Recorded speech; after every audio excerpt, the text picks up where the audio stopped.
Well, welcome and thank you for joining us today for this webinar. My name is Beatrice Dupuy and I'm the director of Circle.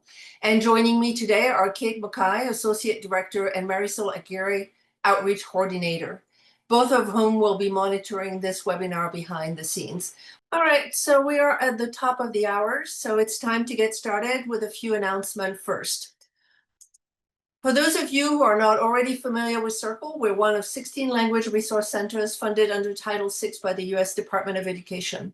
Circle is housed in the College of Humanities here at the University of Arizona. Our mission is to develop and provide quality instructional materials and professional learning opportunities that are grounded in research. For more information about what we do and the resources we offer, you can visit the two links at the bottom of this slide. On this map, you can see where each center is located in the United States.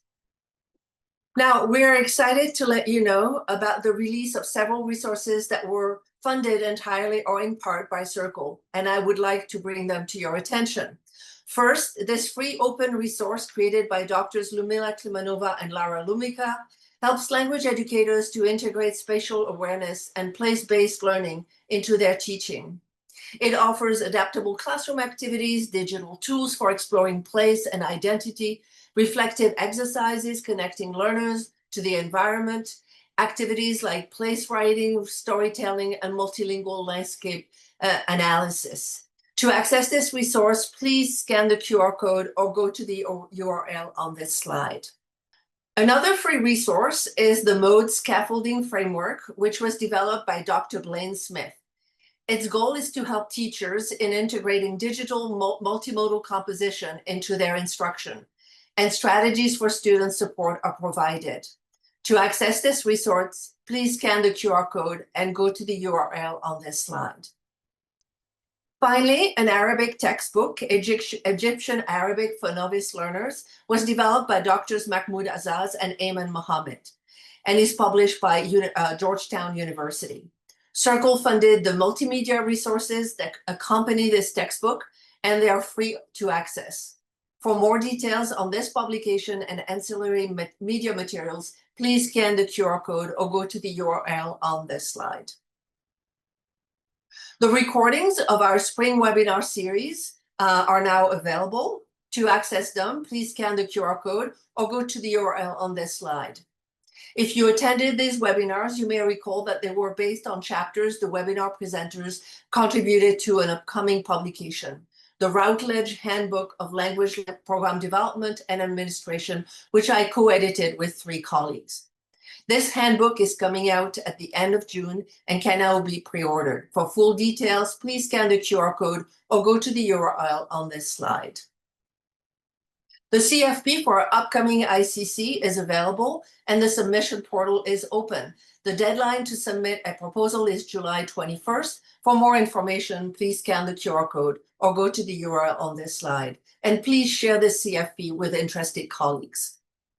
Today's webinar is the third and last one in a 3-part series entitled Transforming Language Teaching Materials from Selection and Adaptation to Creation to Successful Implementation.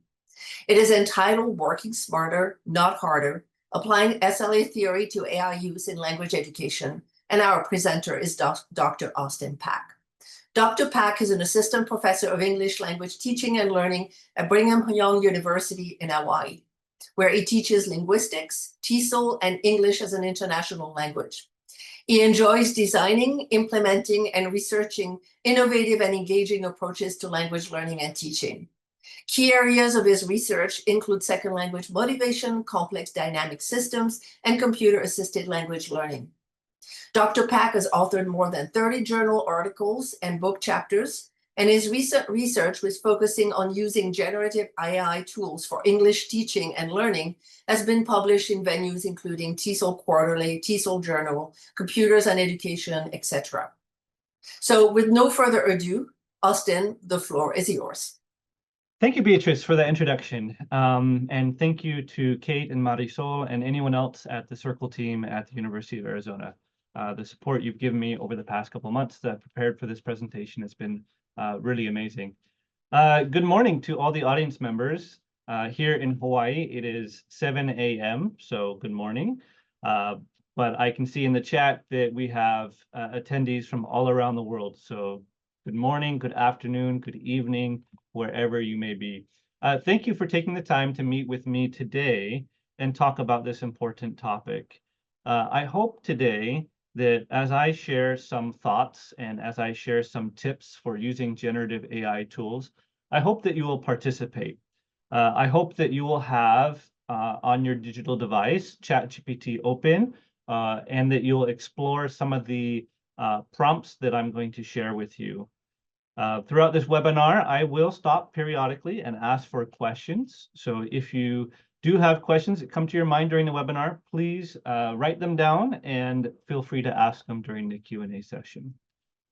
To begin with, as a primer for our discussion today, I want to ask you a few questions so that I can better understand your context and your approach to language teaching. So I'm wondering, Marisol, could we please do the Mentimeter questions now? Okay, so I just have a couple of questions for you. The first one here is, which of the following best describes your job? Yeah, if possible, you can use the MIDI code there, or you can scan the QR code, and that way we can see your answer as part of the results. Okay, looks like most people have answered, and looks like the vast majority of you are language teachers, with some researchers, administrators, and others. Okay, great. That helps me. Can we go to the next slide? The next question is, what language do you teach if you're a language teacher? And if you're not a language teacher, then you can just write not applicable. And while these answers are coming in, I'll give a little bit of background about me and what I teach so you can understand my context. Currently, I teach linguistics classes and I teach TESOL classes, but I also teach ESL classes, where here we prepare students with their academic English abilities to succeed in college here. So that's kind of the context that I'm in. I'm teaching EAP to students from primarily East Asia, Southeast Asia, and the Pacific. Okay, so it looks like we have language from all around the world, but the most common ones are English, Spanish, and French. Awesome. Okay, can we go to the next slide? In what context do you work? All right, looks like the vast majority are in college and university, and that's the context that I'm teaching in. So the examples I use may be most applicable to those of you teaching in college and university. But if you're in other contexts, you will need to tweak, you will need to change some of the prompts that I'm using to be suitable for your context. Okay, can we move on to the next question, which is wanting to know, I got a series of questions here. I want you to answer on a Likert scale. So 1 is strongly disagree and 5 is strongly agree. The first one is, my job as a language teacher has become more difficult since ChatGPT became widely used. So to what degree do you agree with that statement? All right, interesting. So we're hovering about the middle. Your job has become slightly easier because of ChatGPT, or sorry, slightly harder because of ChatGPT. And then my students know how to use ChatGPT effectively. We're below the middle point, just slightly. And I feel I know how to model my students. I know how to model for my students how to use ChatGPT. We're right in the middle. Okay, interesting. Okay, and can we go to the final question, which is, I want you to answer in one sentence this question. I know it's difficult, but one sentence. What is required for effective second language learning to occur? This will help me to gain insights into your approach, and it will help you guide your decision-making as you use AI. You've got words bouncing all over the place, but some of the larger ones are engagement, motivation, practice, interaction, input, exposure, output, use.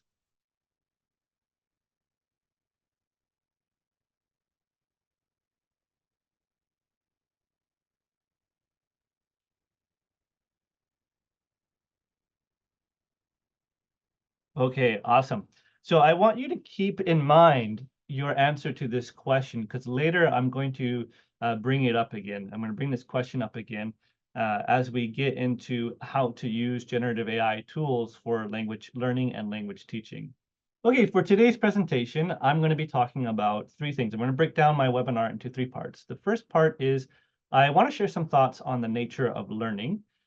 Second, I want to focus on effective ways that students can use ChatGPT for language learning. So I want you to put yourself in your students' shoes and ask yourself, how can they use tools effectively?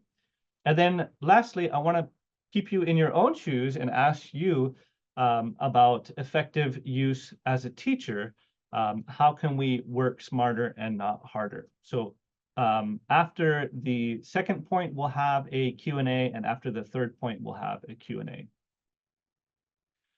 I'll also be sharing some of my advice to guide decision-making about how to interact with students and how to help them use AI effectively. And the first one is that we teach our students the difference between real gold and fool's gold. What do I mean by that? Take a look at the picture here. Here are two different types of minerals or two different types of rocks. And one of these is real gold, and one of them is fool's gold or pyrite. So can you tell the difference? If you guessed that real gold is the one on the left, then you are correct. Pyrite or fool's gold, the one on the right, resembles gold. It has a brassy yellow color, it has a shiny metallic luster, it has crystals, and this can lead many inexperienced individuals to mistake it for actual gold. I would like to propose that, like real gold and fool's gold, there is real learning and there is fool's learning. And here's an example of fool's learning. We have a young boy putting his hands together in a cupping shape or like a bowl, and he's like scooping knowledge out of the page of a book and he's pouring it directly into his head. And we laugh at this because we know that learning doesn't work this way. This is a misconception about how learning works. Of course, it doesn't work this way. You can't just scoop knowledge out of a page and put it into your mind. But I think in many ways, this is illustrative of what our students are actually doing when they use ChatGPT or other generative AI tools. They mistakenly think that by scooping up the correct answers from ChatGPT and showing their teachers when they submit their homework that they have found the correct answers, they have convinced themselves that they are learning the material or that they're developing skills. But I think we've all learned since the release of ChatGPT that getting good grades does not necessarily equate to learning, especially now that many students are relying on ChatGPT to complete assignments for them. So what is real learning? What is real gold? Many students seem to consider learning as an event that happens at a singular moment in time. That is, when they've found the correct answer or when they can show the teacher that they have found the correct answer. And perhaps because of different educational backgrounds, or perhaps in the way that we teach, we can condition our students to think that's what we want. We want the correct answer. But in actuality, learning is not an event. Learning is a process. And to be more specific, learning at its core is a biological process, and we cannot escape our biology. Learning occurs when we physically rewire our brain to be able to find the answers that we need or the information that we need, or rewire our brain so that we are able to do the things that we need to do. So declarative knowledge and procedural knowledge. So we learn not just all at once, but we develop a system of networks within our brain that allows us to find the answer both now and in the future. Now, our brain is comprised of neurons, and neurons are specialized cells that basically send and receive signals. And through this process of sending and receiving signals, that's how we have things like thought and memory. Now, these neurons, they can grow branches known as dendrites, which allow them to build networks, and these networks can be quite complex throughout all of our brain. Our brain has this amazing feature called neuroplasticity. Here's a video of where neurons are growing over time. You can see them branching out and forming stronger connections. Neuroplasticity is where our brain can reorganize itself and adapt its structure in response to the experiences we have. So the point I'm trying to make here is that biologically, when we truly learn something, we are physically moving neurons and strengthening pathways in our mind, in our brain. When we don't use these pathways, when we have unused connections, then our brain automatically prunes them or cuts them back to stay efficient. Neuron pathways that are repeatedly used, they are wrapped in a myelin sheath, which is sort of like a layer of insulation. Think of a wire. It has the metal wire inside, and then it has the rubber insulation on the outside. And this insulation makes the transmission of signals faster, and it enables us to recall information more easily. And yet, when we talk about memory, we often talk about learning something or memory as storing information in our mind as if it is a file in a cabinet, something that we store in our mind and later we take out. But in actuality, our memories aren't cabinets, they are networks. So when we develop the ability to understand and communicate in a language, we are establishing a language network that extends across multiple areas of our brain. Attention, speech, memory, hearing, vision, and motor movements are all associated with different parts of the brain, and all are necessary to communicate in a language. Therefore, learning is a biological process, and we cannot escape our biology. When students use ChatGPT to complete assignments for them, they are not putting in the effort and work necessary to form these neuron pathways that enable them to truly learn, to have declarative knowledge, to be able to explain what they know, and to have procedural knowledge, to have the skills necessary to complete a task. So then we need to ask ourselves, how are neuron pathways actually created, and what do we need to do to actually learn something? Well, here is a very, very brief quick lesson on what neuroscience teaches us about biology and learning. To establish neuron pathways, we need to have focused attention. When we focus on a particular piece of information that our brain is receiving, our brain releases neural modulators. And what these do is they mark the neurons that are firing, that are active, and it says to your brain, this connection here, what this neuron is doing is important, and we need to reinforce this neuron and this connection. Similarly, emotional arousal, when we are learning something and it is exciting, it is surprising, or it is meaningful to us in a personal way, neurochemicals are released that also help us stay focused, attentive, and to tag those connections as being important to be consolidated at a later time.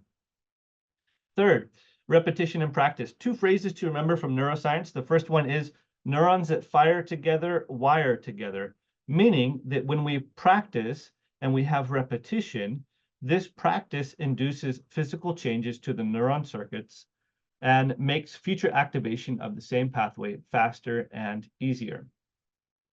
Forced, slightly effortful repetitions tend to yield the best neural changes.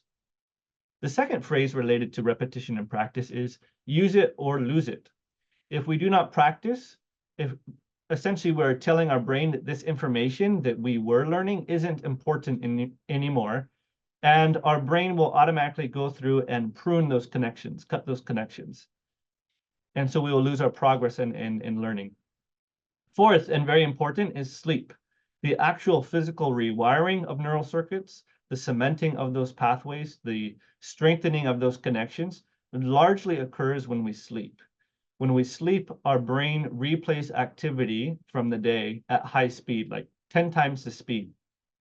And so spaced repetition, where we study sleep, is particularly effective. Lastly, because learning is developing neural pathways in our brain, when we learn something, if we can learn by association, if we can take new pieces of information and connect it to experiences that we've had, to things that we already know, to existing memories, to emotions, then what we're doing is we're allowing existing networks to branch out to new information. And so branching out to different parts of our brain, connecting it to emotions, experiences, and memory strengthens that neural pathway. So the more associations you can make, visual, emotional, semantic, the more deeply our learning is going to be, and the easier it's going to be for us to recall information. Okay, so that was very quick and probably not doing the topic justice, but let's pause and reflect. How might AI be used in ways that align with how learning actually occurs? And what principles or theories from second language acquisition might guide us in using AI for learning a language?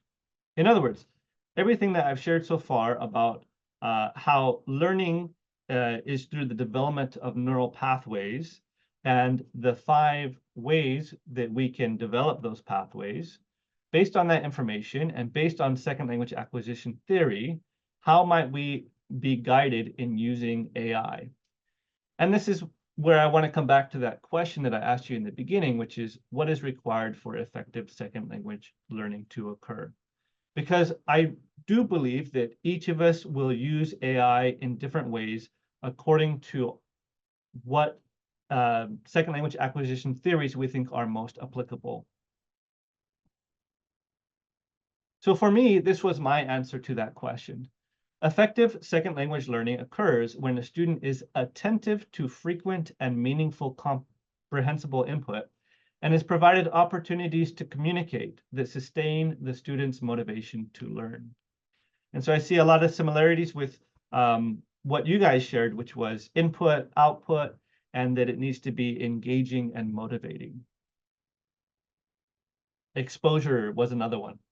Okay, so for me, based on my answer that I just shared on the previous slide, here are some principles and theories from second language acquisition that have guided my approach as a language learner and as a language educator. The first and foremost is Smith's noticing hypothesis. The idea that for language input to be internalized, for it to become intake, for us to comprehend and understand it and process it, that it must be noticed. So if I'm introducing a new grammar principle to students, they need to notice the difference in form and in use. Second, Krashen's comprehensible input and enhanced input. This idea that of I+1, that the material that we are giving to our students, the material that we are giving to our students is at their level or just slightly above their level. And in enhanced input, we are in some way drawing students' attention to the key vocabulary or key grammar principles that we want them to learn. We're bolding those words, we're underlining those words. We're doing something to draw their attention to that input that we want them to intake and internalize. Third is Bruner's instructional scaffolding. This idea that there is what students can do now, there is what students can't do, but if we scaffold and set steps towards that goal, students can do it more easily. And lastly is Vygotsky's zone of proximal development. This idea, again, that there's what students can't do currently, but with the help of someone else, they can do much more. And there's a great article here that I'm going to share at the end. I'll have the full information for it. But some scholars out of MIT have a great article where they talk about this idea of using AI tools like ChatGPT as that significant other in the zone of proximal development, where the AI is that tool or person that can help students achieve what they can normally not achieve. Okay, so those 4 principles and theories from second language acquisition have guided my approach. And what I want to do is I want to demonstrate that. Before I do that, my second piece of advice to you is that don't just teach students what to learn, teach them how to learn. And many students don't really know how to use AI effectively. And so we need to model effective AI use for them. If I had a student come to me and ask me and just say, Brother or Dr. Pat, can you tell me how how should I use AI? This might be my answer for them. The true strength of generative AI doesn't lie in it providing you with the right answer. Its real power is in creating learning opportunities and tailoring those learning opportunities for your individual journey. So use AI to personalize the material you are studying and to help you forge meaningful connections between new information and what you already know. Use AI to scaffold the difficulty of the learning material, making it easier or more difficult, depending on what you need. This will enable you to learn the material and to develop language abilities more quickly. So over the past 8 months, I've challenged myself as a language educator to study a different language on my own time. And I have chosen Spanish. And the goal was for me to use AI so that I, as a language educator, would understand from the perspective of a language learner, what tools are most useful for me. And as I began this endeavor, I thought about how do I want to approach this? Because ChatGPT and many of the AI tools are primarily text-based, I wanted to focus a lot on reading and vocabulary to establish a really good base of vocabulary that would enable me to understand Spanish in reading and later listening. And so this was sort of my structure, was heavy focus on reading and vocabulary. And once I felt like I was understanding reading, then I branched into listening and had more emphasis on grammar, and then lastly, speaking and writing. And that was mainly because of what I felt are the strengths of the tools. So now what I want to do is I actually want to get you guys involved. I want you guys to go to chatgpt.com. If you have an account, great. If you don't have an account, I would encourage you to make one because we're going to use some features that are only available if you make an account. Now, you don't need to have a paid account, but please go to chatgpt.com. And let's take a look. Here's the first part of my answer to the question of what is needed for second language learning to occur. And that is students need frequent and meaningful comprehensible input. So let's take a look. The first thing that I would recommend you to do is to set up a learner profile. If you are a student learning a language, you can go into your settings and you can go to personalization. And in here, there is custom instructions. So I'm going to turn that on. And I've already filled mine out, but in this profile, you can give it certain information. Do you want ChatGPT to call you something? What do you do? So I put here my name in Spanish. I put I'm learning Spanish. What traits should ChatGPT have? I said I want it to be an expert in Spanish language teaching. And then down here, anything else ChatGPT should know about you? In here, I put information about where my level is. So I say things like, I am a CEFR B1 learner of Spanish. So you can use CEFR or ACTFL or another common benchmarking system for language. My native language is English. I want to learn Spanish using the natural approach to language learning and teaching. Some of my interests, I want to one day travel to Mexico or Spain to become fluent in Spanish. I'm interested in the culture of Mexico and Spain. So when I do this, when I set up this, profile in this way, all of this information, ChatGPT is going to take it into consideration when it responds to me, okay? So I want you to take a moment and I want you to set up a basic profile. So maybe what language do you want to learn and what level learner are you? So if you know the CEFR scale, are you an A1, B1, C1? Or if you know ACTFL, go ahead and put that information. I'll give you about 30 seconds to do that. Okay, when you're done, make sure that enable for new chats is on and click save. And what this will do is it will create system instructions. So every time you send a prompt to ChatGPT, it will respond taking that information into account. You can always go in and you can turn it off or you can change it at any point. And the second thing I would recommend is for you to make sure that memory is turned on. Now, it used to be that only subscribers had access to this, but I believe just a couple of weeks ago, they opened it up. So those with the free accounts should also have access to memory as well. So if you can see that, make sure that that is turned on as well. Okay, so let's go through some simple prompts. Because ChatGPT is so heavily trained on text, it's great at creating reading passages. And so when I first began my journey of learning Spanish, I would simply ask ChatGPT to create stories in the target language. So follow along with me as I'm doing these prompts. I'm going to go pretty fast. But here it is responding in a story. And a couple things were useful for me. One is that I could tell it if it was too easy or too difficult, I could just tell it, can you make it easier, please? So I can adjust the difficulty. So here it is making it easier. I can make it more difficult. And then one of the things that I like to do is I like to use the Google Translate extension for the Chrome web browser. And this allows me to simply, if there is a word I'm not sure about, I can just double click on it or highlight it.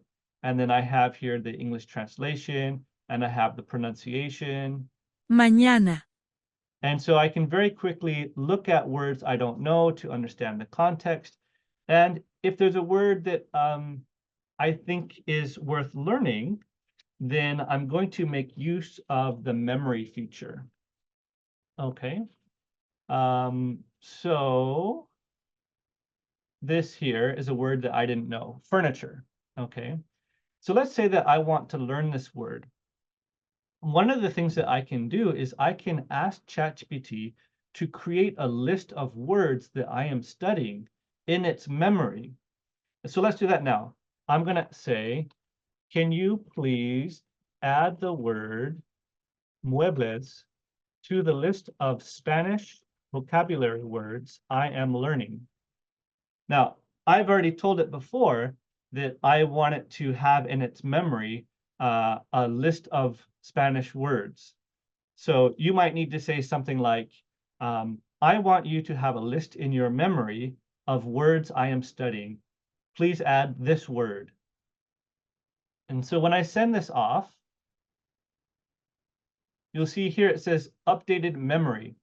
And it says in its system of memory, it has now recorded that I have studied the word muebles. Okay.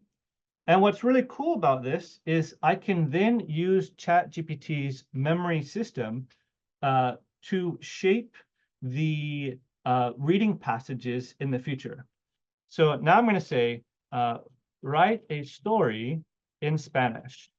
But I'm going to add, use vocabulary words from the list in your memory that I am studying. And now when I do that, when it tells me a story, it's going to include words that I've already studied before. And so this gives me an excellent opportunity for spaced repetition and to get high frequency of vocabulary that I am interested in learning. Okay, let's see.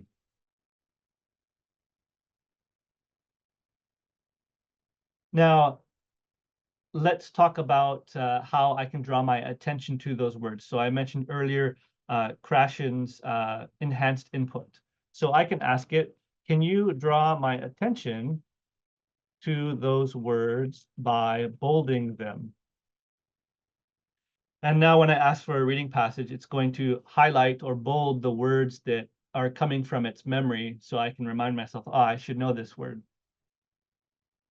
This was perhaps the most useful feature, being able to ask ChatGPT to remember the words that I am learning, and then formulating reading passages from those vocabulary words.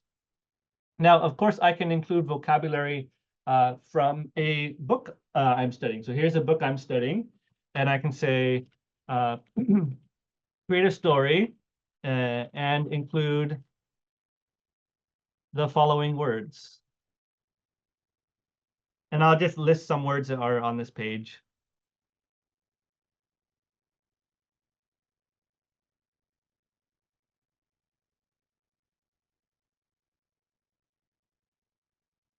I can also ask it to include grammar that I have studied recently. So can you please use lots of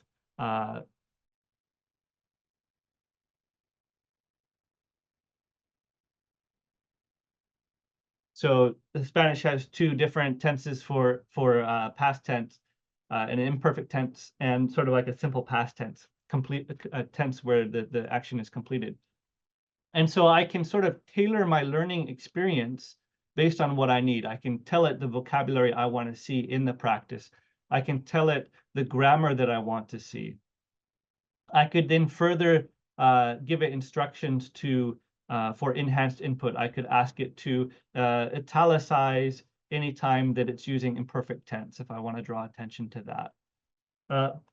Of course, I can choose the topic. So I'm interested in Mexico and Spain. So maybe I say, make a reading passage about key historical figures in Mexico.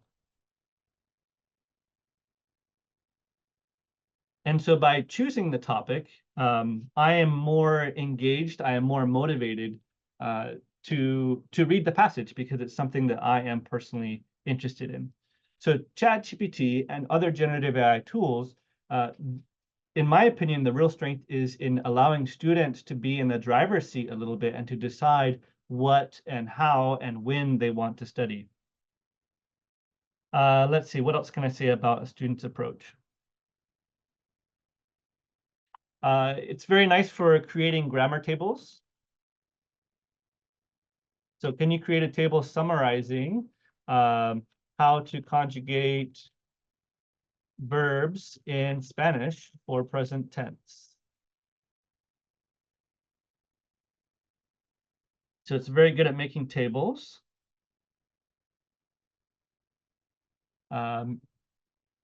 You can make practice exercises. Can you make me some practice exercises to practice these verb conjugations?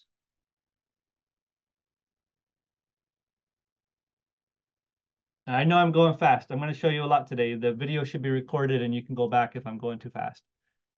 All right, and then there's some basic, here's a fill in the blank, here's a multiple choice, and here's, I write my own sentences. Another thing you can do as a student is use sort of function calling. So I can tell ChatGPT to create a shortcut for prompts. So let's say that I develop a prompt that I like, that I often use, like create a story about this. Sometimes those prompts can get really long when I say like, oh, I want it to be at this level and I want this kind of information in it. So what I can do is I can say, let's create a function anytime I type exclamation mark story. So this is a keyword or a key phrase I'm going to send to ChatGPT. And then anytime I send it that keyword or function, it's going to complete the steps. So anytime I type story, I'm going to put that in quotation marks. You should create a story that is 5 paragraphs long on the topic I choose. It should be in Spanish at the CEFR B1 level. All right, so if this works, then what it will do is it will remember this. So it created a memory that says anytime I, the user, type exclamation mark story, and then I follow it with a topic, then it's supposed to use, it's supposed to create 5 paragraphs of a story in Spanish. So let's try that out. So I can do exclamation mark story. And now I want, what do I want a story about? I have no idea. Buying food at a market in Spain. And now it's going through, and if it's done it correctly, it'll create a story that meets the instructions I sent it earlier and that it memorized. It's doing 5 paragraphs. It's doing it in Spanish. It should be roughly at a B1 level. Okay. So the function calling there is quite useful. Okay, so all of that has been for practicing reading and vocabulary. What about other skills? Let's do some more practice with grammar. One cool thing, if you have a paid account, is you get access to other models. So up here, I can change the model. I'm going to do a new chat, and I'm going to go to O3. There are non-reasoning models, and there are reasoning models. And reasoning models are given more test time compute. That means more computational power when you ask it a question to sort of process what you want to ask and what you want it to do. So let me look through my notes and see if I have it copied here. Okay, so instead of showing you the prompt, I'll just explain it because it'll take a couple minutes for it to think and to respond. And so what I'll do is I'll share with you an example. The prompt, essentially, you tell it that you want it to create an HTML file that will help you practice grammar. And so I have asked it to create conjugation games for learning Spanish. So I want to show you one of those. Let me open it and I'll send it to you. Okay. Can you see? You should be able to see. So here I have conjugate, and it gives me a verb in Spanish. It asks for a tense, and it says conjugate it for this pronoun. Okay. I have a tab here for rules, where I can remind myself on how these verbs change. And then the user types in what they think is the answer. They have all these little things here for putting accents on them. If the student doesn't have a keyboard that can do it, they can do a new question. It has a score. It has hearts. It used to pronounce things. It stopped working just this week. You can show the answer. And so the student types in the answer. Oops, misspelled it. And they can submit it. And if they get it right, they get a point. If they don't, they lose a heart. So it's a little game. And so these reasoning models, they can code. And so what it did is it coded an HTML game. Now, because of time, I'm not going to do the prompt and run it because it takes 3, 4, or 5 minutes for it to do the coding. But if you're interested in that type of practice, then I would refer you to my Substack page, which I'll provide a link to later. But for the sake of time, I'm going to keep going. And a second thing that we can do outside of ChatGPT or in combination with ChatGPT is using a program called 11 Labs. 11 Labs is a company that makes a lot of text-to-speech models, and they're pretty good. There's an app called 11 Labs Reader, I believe. And I have a short video that I want to show you of that. And so one of the things that I have done while learning Spanish is to get ChatGPT to generate. I'll start the video. Es un verdadero placer. I get ChatGPT to generate text, and then I copy that text into the 11 Reader app, and then it can read it in different languages and in different voices. So here I open the app, and I have my ChatGPT text copied already, and this is what the home page looks like. At the bottom, you see this little plus sign. If you click on the plus sign, then you get this menu here. And this menu says, paste a link, write a file, or write text, upload a file. So you can input the text in different ways. I'm going to copy the text from ChatGPT. So I'm going to click on write text. And then I paste the text in from ChatGPT. And then I can listen. Hola a todos y bienvenidos al webinar. Es un verdadero placer contar con su presencia hoy. Me alegra que hayan decidido acompañarnos para aprender, compartir ideas y crecer juntos. You can also change and find different accents. So here's one that's more of an accent from Spain. Hola a todos y bienvenidos al webinar. Es un verdadero placer contar con su presencia hoy. Me alegra que hayan decidido acompañarnos para aprender, compartir ideas y crecer con And the other useful thing is you can change the speed. And so if I'm learning new material, the native speaker voice is a little bit too fast for me sometimes, so I'll turn it down to 0.75. So that's very, very useful. Another way you can practice with listening is using Microsoft Edge browser's read along feature. So Microsoft's Edge browser, it actually has a really useful feature where you can have access to a lot of different text-to-speech accents and languages. So here I'm in ChatGPT. I've generated a story in Spanish, and let's say I want to practice my listening comprehension. All I have to do is I can right-click and go to Read Aloud. Read Aloud. And then, Había una vez, en un pequeño pueblo rodeado de montañas, una niña llamada Sofía. okay, it'll start reading it. I can click in different places for it to read. But if I go up here to voice options, I can change the speed to be slower or faster. And also what I really like about this one is there's tons of different accents. So here's Spanish. We have Spanish from Bolivia, Chile, Colombia, Costa Rica, Cuba, Dominican Republic,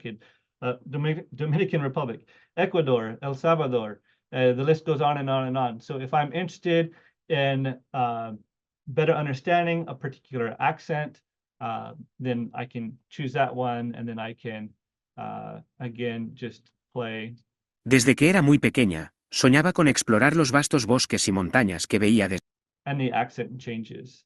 And so there's all kinds of languages and different accents. So this has the widest variety that I've found. So I don't know, let's just look at another language that was common. I saw French up there. So we have French from Belgium, French from Canada, French from France, French from Switzerland. There's a great variety of accents using this tool. So that's Microsoft Edge browser read along feature. Cool. Another useful program for listening practice is NotebookLM. This is created by Google, and you click Create New, and you can copy in your text or you can upload sources. So this is great, like if I have some PDFs of readings or of articles I'm interested in, then I can upload it here. I can also do it with YouTube videos or links. You click on, you share the file, and then you come up here to the right where it says Deep Dive Conversation, and you click Generate. And it takes about 3-4 minutes to generate, but what it will do is it will create a podcast with 2 hosts. And what I'll do is I'll just play one from before. Let's see. Oh, sorry. I'll just play one from before. And it will take maybe 30 seconds to load. So I've basically created some information from ChatGPT, or I've found some information online that I'm interested in learning about or practicing my listening comprehension with. Bienvenidos. Hoy vamos a analizar a fondo la relación compleja, donde las haya, entre México y Estados Unidos, basándonos en los documentos que hemos revisado. La idea es, sacar las claves, ¿no? Historia, economía, cultura, todo eso. It sounds really good to me. And it can do different languages. So let's see, here's one. Oh, it depends on, let's see if it'll work. Let me load this one. If you go to settings, you can change, okay, this one's in English, good. I'll show you how to change the language in a moment. Okay, let's dive into this. Thanks for sending over this whole stack of material, articles, papers, your notes to all really focus on, one of the biggest challenges right now. The intense pressure on cities from all this growth. It's a really interesting collection. It definitely zeroes in on the critical things hitting cities every. That's a great way to get additional practice. If I create a passage in ChatGPT and I'm reading it, learning the vocabulary, learning the grammar, and then I want to turn that into a listening practice opportunity, this is a great tool.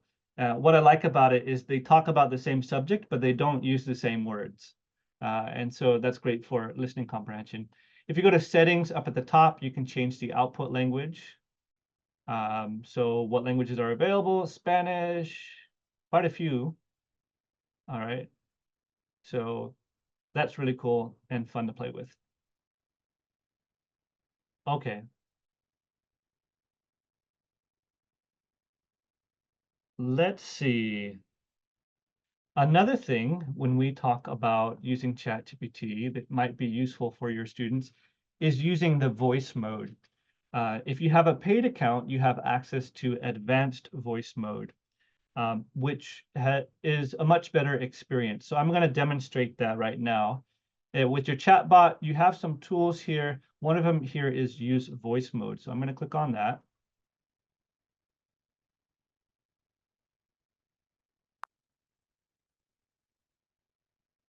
Hey, are you there? Hey, yep, I'm here. How's it going? What can I do for you today? Hey, I'm wondering if you can suggest how language learners could use advanced voice mode to practice learning languages. Absolutely. Using advanced voice mode is a great way to practice speaking and listening in a new language. You can have natural, real-time conversations and get instant feedback on your pronunciation. Plus, it helps you Hey, think on your. can you speak a little bit slower? My English isn't very good. Of course, I can slow down a bit. Just let me know if this pace is better for you. If you have any questions or need any help, just let me know. Okay, how about we try this? How about you speak to me in Spanish? I'll respond in English and you respond in Spanish. Me parece una idea genial. Vamos a intentarlo. ¿Cómo te sientes hoy? Okay, how about French? Can you respond to me in French? I'll speak English. Bien sûr, je peux te répondre en français aussi. Quand tu es prêt, vas-y. Pose-moi une question o dime algo. Okay, so I think you get the point. But after you end the conversation, you can actually go back to the conversation and you can replay certain snippets. So I can go back and I can click this button here to replay this utterance from ChatGPT. Me parece una idea genial. Vamos a intentarlo. ¿Cómo te sientes hoy? Okay, so that's advanced voice mode. So those are some of the tools that I found useful as a language learner.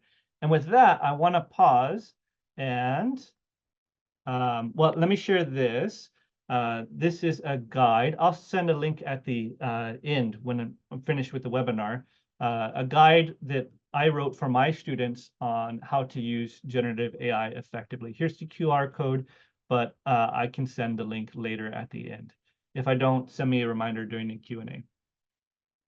Okay, let's pause there and let's open this up to a Q&A session so that we can catch up. I showed a lot of tools. It was very fast. What questions do you have about student use of AI? All right, I'm back on, and there are quite a few questions actually. So here somebody is asking, and there's some questions that really target the tech tools that you've been using.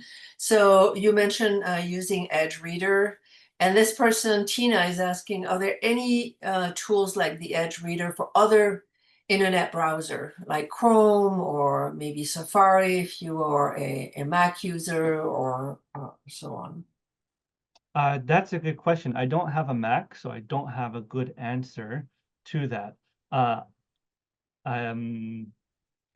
If the Edge browser is not available, there are other text-to-speech programs that you can use. One of them that I'll demonstrate later is Google's 2.5 Pro Gemini model has an audio generation feature that is really quite nice. And I'll be showing that one later. So that one is Gemini 2.5 Pro audio generation.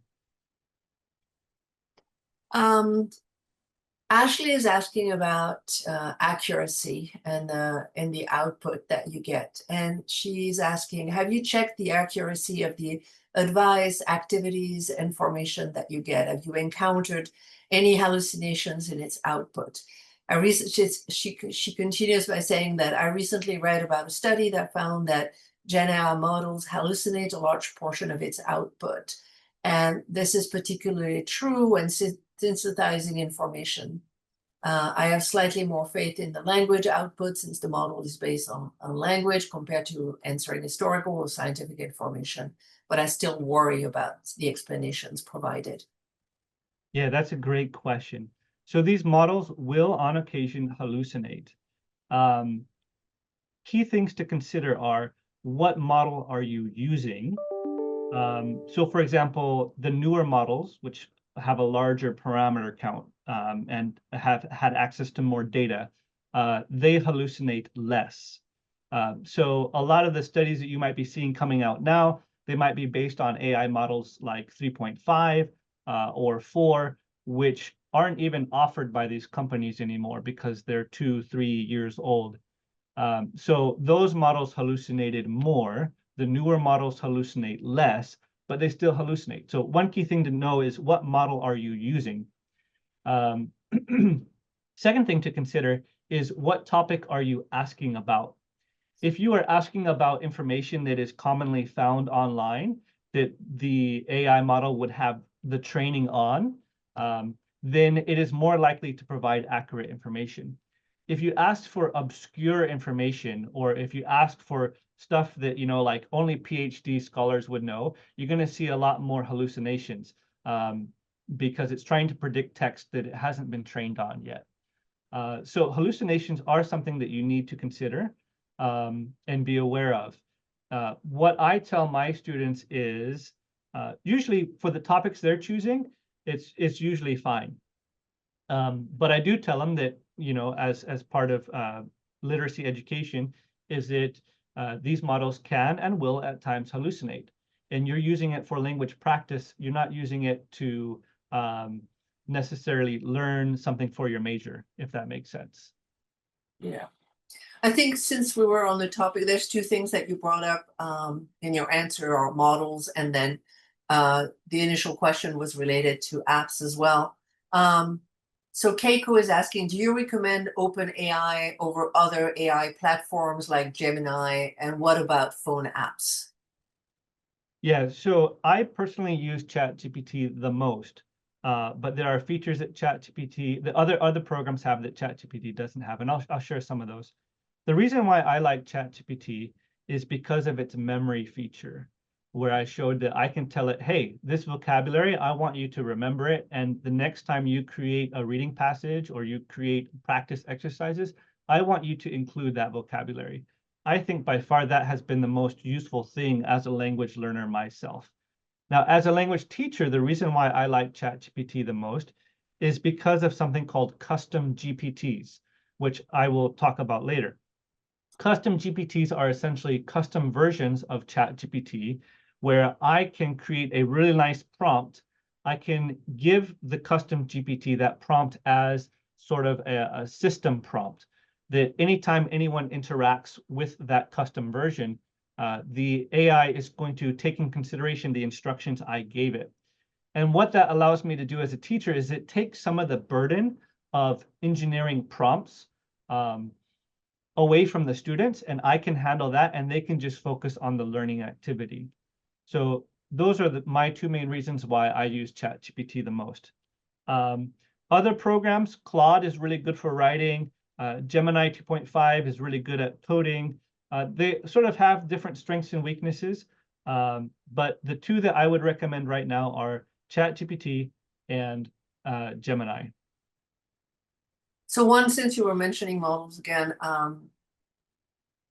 so someone is asking, can you discuss the various models that ChatGPT and other Gen AI platform offer, and in which cases particularly models are best suited?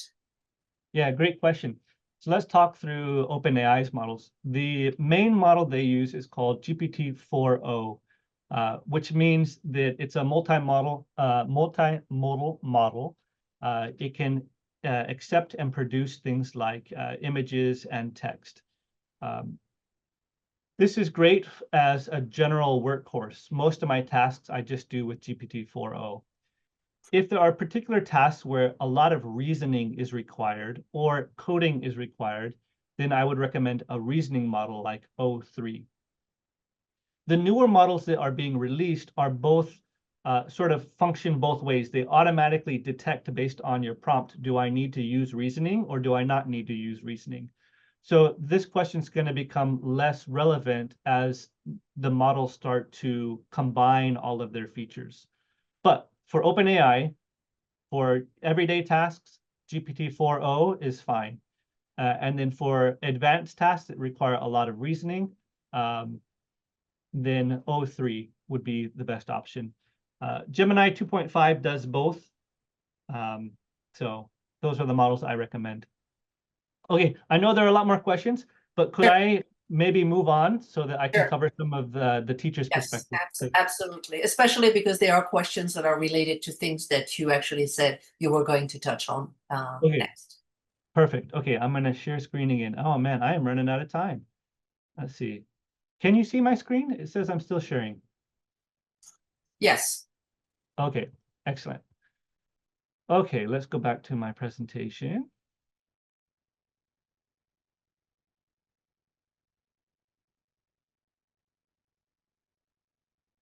Okay, the third part of my webinar is about effective teacher use of ChatGPT for language teaching. And this is going to be highly dependent on your context. And I'm going to categorize it in two parts. You can do it to help your students be more effective, and you can do it to help you be more effective as a teacher. Two key things are, one, to understand good prompt engineering techniques. And two, in my opinion, developing custom GPTs is by far the most useful thing that I have used as a language educator.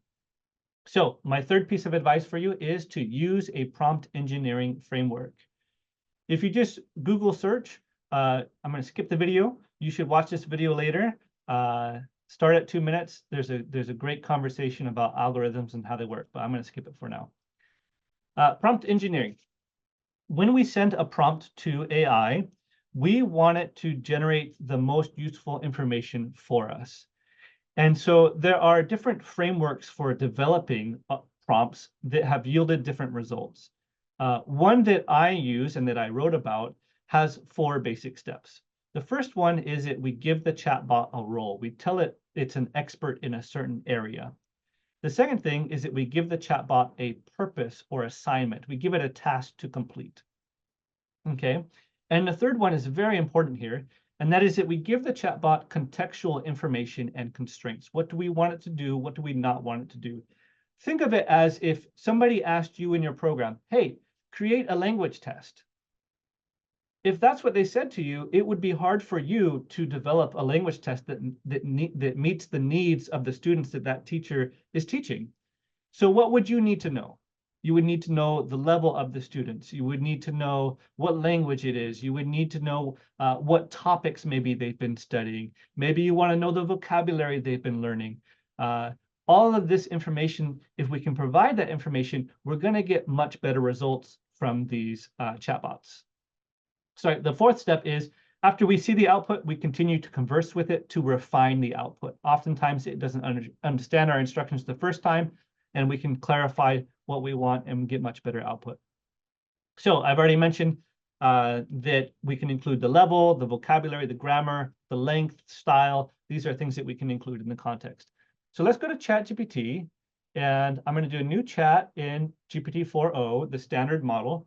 And what we're going to do is we're going to develop a, let's do a dialogue. Let's say that I want to create a test, a listening test for academic English. So I'm going to apply this framework. The first step is to tell it that it is an expert in an area. So what kind of person would I want making a language test? You are an expert in academic English teaching.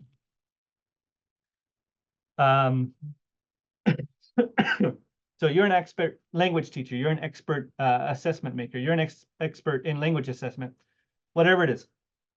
The next step is to give it a role. You will create a dialogue transcript for a listening test. Now I need to give it context, such as the level of the students. The students are enrolled in a academic English listening and speaking class. They are at a Cepher B1 level. What else might I say? How long do I want it to be? What topic do I want it to be? What style do I want it to be? The topic should be about urban challenges. This is the topic that we're learning in my class right now. It should be approximately 1,200 words. What do I want the dialogue to be? I want it to be a podcast. It should be a podcast where the host interviews a professor on the topic of urban challenges. Okay, so I've got the role. You are teaching academic English. I've got the purpose, the task. You're going to create a dialogue transcript, and then I've given it a context. So I'm going to send that off.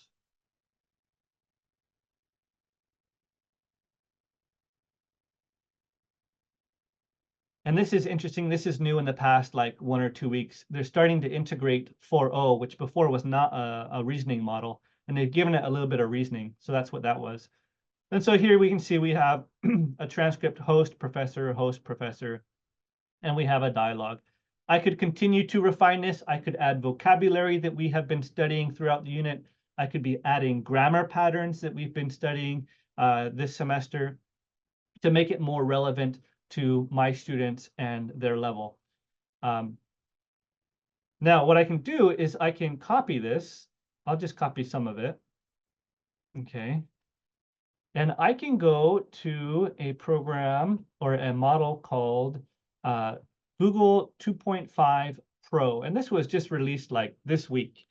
It's crazy how fast this stuff is developing. But if you go to AI Studio, so this is aistudio.google.com. You make an account. If you have a US-based EDU email account, you can actually get free access to Google's models for a year. Just look up, just do a Google search for student EDU account free Gemini, and you should find a link. Okay, so on this page, what I'm going to click on is native speech generation. This is a new tool just released this week. And what I have here is the model. I have the instructions for how I want it to sound. So do I want it in a warm, welcoming tone? Do I want them to sound like redneck cowboys? Do I want them to sound, I don't, like a professor? So I can tell it to have a certain style. And then I can come in here and I can edit what the speakers say, and I can change the dialogue.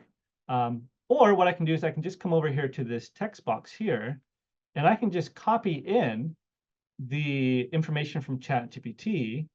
And what I can do is over here, I have to match this information here. So host, that's speaker number 1. So I'm just going to replace that with host. And then speaker number 2 is professor. So I'm going to come here and change the name to professor, and make it exactly the same. Oops, keep spelling errors all over the place. I can change the voices, but I'm just going to keep it the same. And then I can click run. And it takes maybe 2-3 minutes. And then you have an audio file that you can download that follows this. So what I'm going to do is I'm going to open up some that I created last night. So let's listen. Bienvenidos de nuevo a Voces en la Educación, el podcast donde exploramos los desarrollos más recientes en la enseñanza. So that was in Spanish. I thought it sounded pretty good. Welcome back to Voices in Education, the podcast where we dive into the latest developments in teaching and learning. I'm your host, Daniel, and today we're talking about something that's There's English. Welcome back to Voices in Education, the podcast where we dive. All right, and there's more of, I don't know, a twangy accent, cowboyish accent. I don't know. But the point is that you can modify sort of how it's read. Hello and welcome to City Voices, the podcast where we Okay, so this is the one that I just created here. You can see it's now ready. Explore important issues in modern life through clear, everyday English. and then you can come here and you can download it, okay? So that's a fantastic tool that you could easily make a transcript for a listening test, and then you have audio here, which is really, really good. So that's something to play around with. Okay, I am running out of time. So let's keep going. My fourth piece of advice is to make use of custom GPTs, which I explained earlier are custom versions of ChatGPT, GPT-4, that you can give instructions to, save it, and then send a link to students. So let me just show one of these. I actually can send you the link here. So let me go to chat. I'm going to send this in the chat. Let's see, send to everyone. You can copy that in. I think everyone should be able to see that now. And this is a custom GPT that I have made and shared with my EAP students, English for Academic Purposes. And it creates reading passages and quizzes for them. So they click on here, can you help me create a reading quiz and passage? And it'll always give this introduction. It says, I can create reading passages and quizzes for you. Please tell me what topic you are interested in reading about. This can be anything. It can be related to your major, your hobbies, your personal interests, or anything else that is of interest to you. For example, you could try biochemistry or Korean dramas or Dota 2, the International. So whatever they're interested in, let's say I have a student that's interested in Korean drama. Then what it will do is it will create a reading passage based on the requirements that I have stipulated. So I've stipulated I want it to be sort of in an academic style, but easy enough for a CEFR B1 learner to understand. I want it to have 5 paragraphs. I want those paragraphs to have 5 or 6 sentences. And so I have created a prompt, and the students don't have to worry about any of the prompt engineering. Okay. And then after it creates the reading passage, it creates a reading quiz. And the idea is that this is used, I use it in my class for formative assessment, just to give them some exposure to different types of questions that they'll see on the reading tests. But what I have noticed is that ChatGPT often always chooses the same answer as correct, like maybe B, B, B, A, B, B. And so that's not very useful. So at the end, it says the next step is for me to randomize the answers. And so you just say, yes, I'm ready. And what it will do is it will rewrite everything, and then it should randomize the answers sort of as a second step. So this is a weekly assignment I have for my students. They choose something that is of interest to them. They can read about anything, but it's molding the language and making it more in an academic style, something that I think is a little bit more motivating for my students. Now, obviously, I don't want them to be doing this for the rest of their academic career. I don't want them to be reading about Korean dramas. I want them to be reading academic articles. But we're talking about scaffolding these experiences, making it accessible, meaningful, interesting at their level. Okay, so there are tons of things you can do with this. Let's do this one as an example. I've created a custom GPT where it provides feedback on students' writing. So this is all on the slides, and you can get a copy of the slides. So you can scan the QR code later. You say, hi, I'd like some feedback. It asks for the writing prompt of their assignment and their response. So I'm going to copy a sample here. It's got the writing prompt that students are supposed to write about. Is having a good memory valued in your culture? Why or why not? And then I have sample student writing. And what it will do is it will give feedback in the ways that I have asked for it to give feedback on. For example, I have asked it to give feedback on the quality of the topic sentence, on the development of ideas in the writing. I've asked it to give feedback on the academic quality of the language, on transition words, and on the grammar. And so students have feedback, which is fairly decent. Play around with it. I would encourage you to play around with it. And they have it accessible to them 24/7 at any time of the day. And they don't have to worry about the prompt engineering because I've done that myself. Now, the prompts for these, I have shared some of them. For example, here's part of the prompt for the reading passage. And here's part of the prompt for the writing feedback one, just to give you a sample of those first key steps, which is the role, the task, and the context. So I have tons of these that I share with my students. You do need to have a paid account for this, but you only need to do that one time. So you could subscribe for 1 month, make a bunch of custom GPTs in your subscription, and then you can use those indefinitely. You can see more examples of my custom GPTs that I share and write about. I often share my prompts in these posts. Okay, let me just show you one last thing, and that is how to create one. So you have to have a paid account. You can go to here where it says GPTs on the left, and then up on the right, you can click plus create. So this is what it looks like. On the left, you have the information you type in. What is the name of it? Here, instructions, this is where you put your prompt. So all you need to do is put the name and your prompt, the instructions you want it to follow. And then over here, you can test it. You just type in whatever you want, and it will do like a live preview. And then you click create here.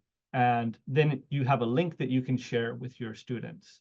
So for me, by far the most useful thing has been creating these custom GPTs and sharing those with students.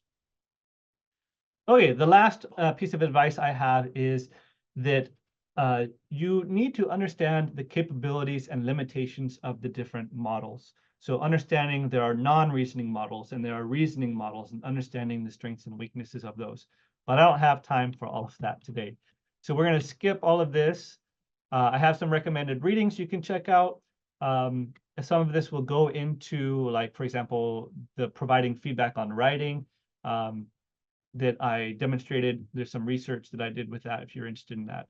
So back to you guys. What questions do you have? Sorry, I ran out of time. I hope that was useful. What questions do you have?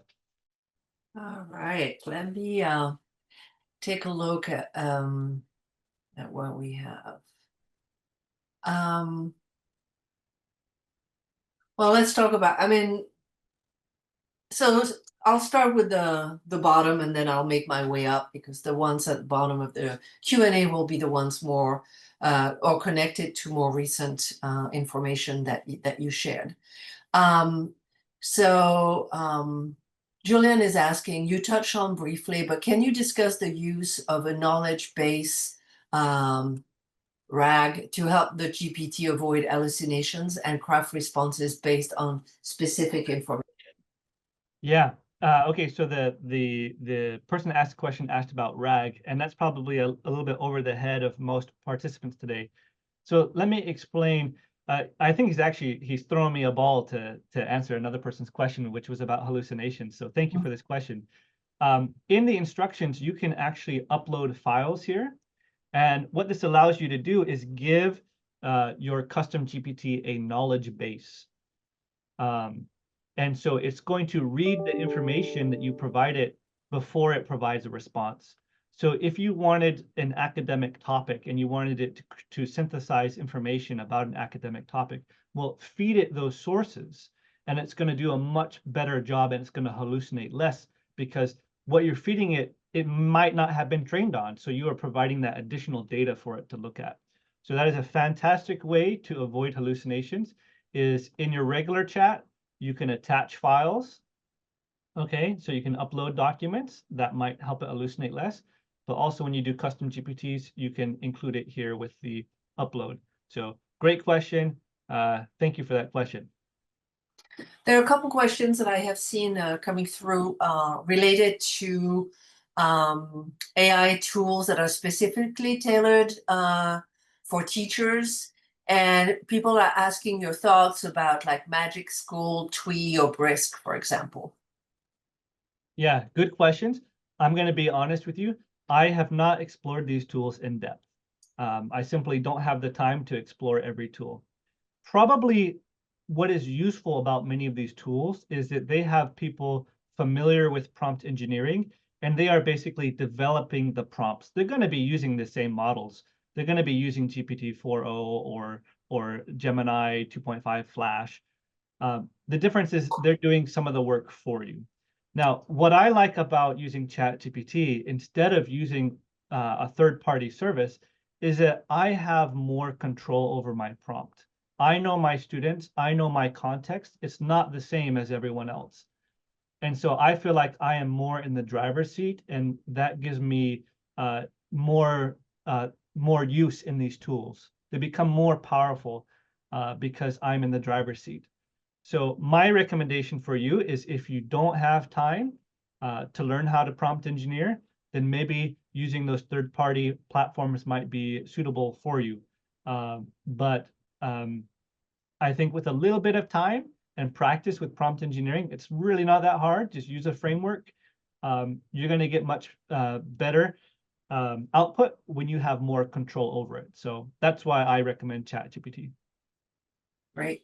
There's also a couple questions that have come that have appeared in the Q&A about the environmental impact of using AI tools. And attendees are asking about, how do you think about these issues as an educator, and also in your own use and the use or the use that you ask your students to do when it comes to that in particular? That is a great question. Now, there are things we need to be considerate of with using these tools, such as AI bias and the impact on the environment. Let me speak to the topic of the environment. These models, depending which one you use and what tasks you give it, are going to require different amounts of compute. Okay. In other words, different amounts of energy and water consumption. And so what you're using it for will affect that. A recent statistic that I recently read from a reliable source was that the average ChatGPT query, when you send that off to ChatGPT, it takes about 14 seconds of running a laptop of energy. So when you send a query off, that's about 14 seconds of energy that could power a laptop. So a couple of thoughts. Yes, this is going to harm the environment, especially as these tools become better and more generalized. The increase of use is going to skyrocket. When you no longer have to prompt engineer, the use is going to skyrocket. However, at the same time, the hardware supporting these algorithms are getting more efficient. The cost of queries is dramatically going down. I don't have, the information in front of me right now, but you can look at, for example, Google, and both OpenAI and Google, you can find information charts that show their models and how efficient they are becoming.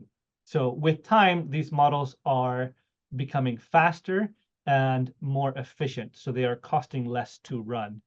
But the environment is something that I think we all need to be aware of.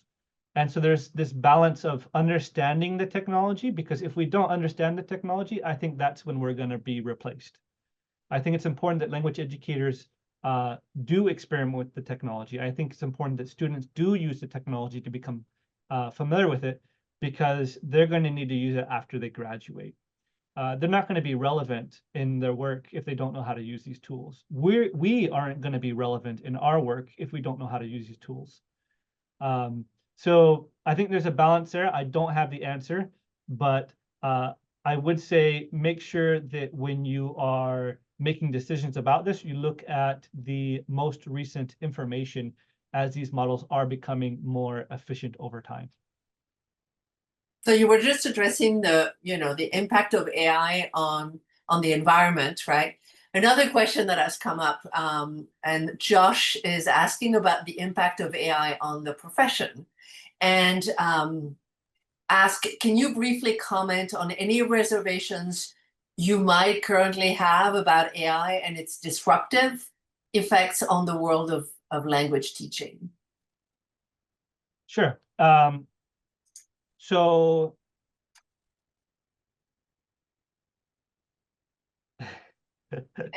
it's a tough question to answer because the future's unknown, right?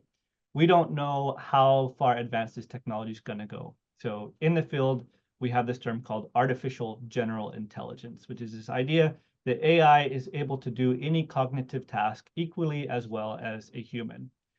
There have been many that have argued that as language educators, we will never be replaced because we're much more than just a cognitive task. We do so much more on the emotional side.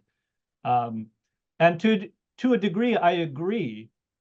But if you look at some of the research coming out where they're using AI for example, therapy, the participants of the studies, most of them actually prefer responding to or engaging with AI. If they don't know if it's AI or human, they actually prefer the responses of the AI more than humans.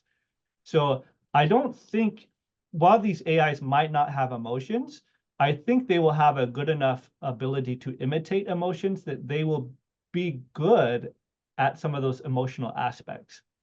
So in my opinion, I think the role of a language educator is going to change over time.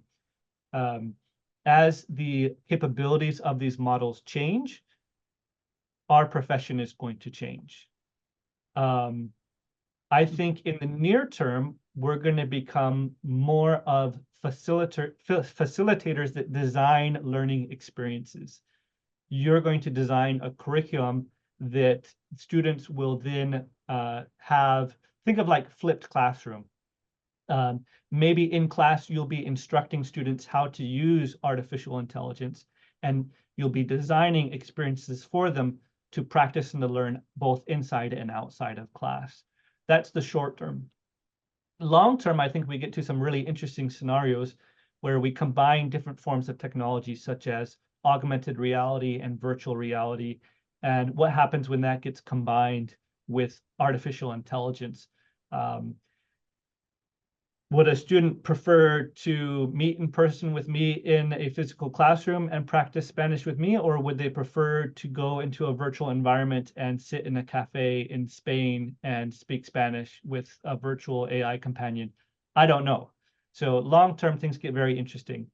But in the short term, my advice would be that teachers get involved in the technology, be aware of its strengths and limitations, because I think that's how we're going to stay relevant. If you are aware of the technology's strengths and weaknesses, then you can make a case to administration of why your job is still necessary.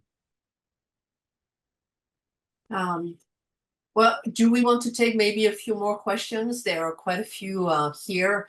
So someone is asking, earlier in your presentation, you discussed the different theoretical models that you draw from, right, to inform the way that you interact with AI. Someone said, so you mentioned Vygotsky and the zone of proximal development. And this person is asking whether you could elaborate a little bit on the role of AI in mediating learning within the ZOPED. Yeah, great question. Thanks for asking. So for example, one thing you could do is you could create a custom GPT where you give the chatbot the role of being a writing teacher at a writing conference. And so it assumes that role, the student interacts with it, provides it with the context, the assignment, and it's the student's writing.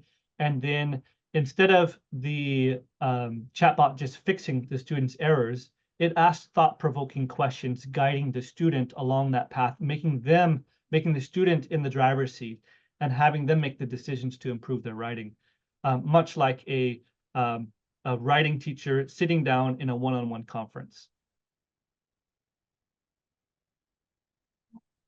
There was one, let's take one last question.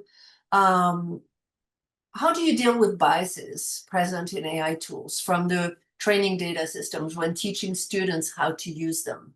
So for example, biases that might be present in explanations or exercises, gains on linguistic features provided by AI or sociocultural information, etc.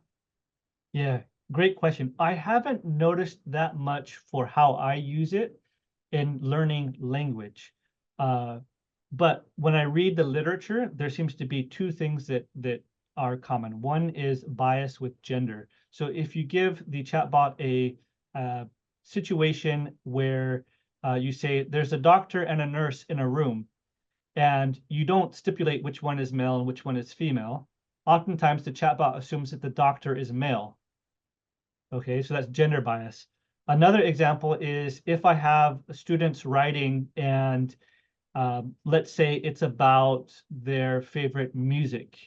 There's been some evidence to suggest that if a student says that their favorite music is classical music as opposed to rap, then the student that said they had classical music will get a higher score by the AI.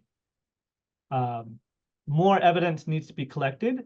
And this is where I would suggest maybe for now, teachers do not use AI for summative assessments. They do not use it to assign a score to students' work. I would advise against that until we understand more about bias. For what I use it as an opportunity to create reading passages, I don't see specific instances of bias, but again, this is not my area of expertise. I would refer you to the literature and encourage you to do more research on your own instead of relying on me. I'll just simply say, I don't know. All right, I think we're going to have to stop here, even though there are many more questions, but we're already 7 minutes past the bottom of the hour. So as you can see, a lot of people are complimentary in the chat. There's a lot of hearts and thumbs up that are coming on the screen. Thank you so much for a really wonderful webinar with lots and lots of information and more to dive in going forward. Thank you all for your participation. If you are repeaters, you've attended several of our webinars, maybe all 3 in this series and before that. Thank you so much for attending our events, and we wish you a very restful summer. And we are out of the office in July, but we will resume in August. Thank you so much. Thank you, everyone.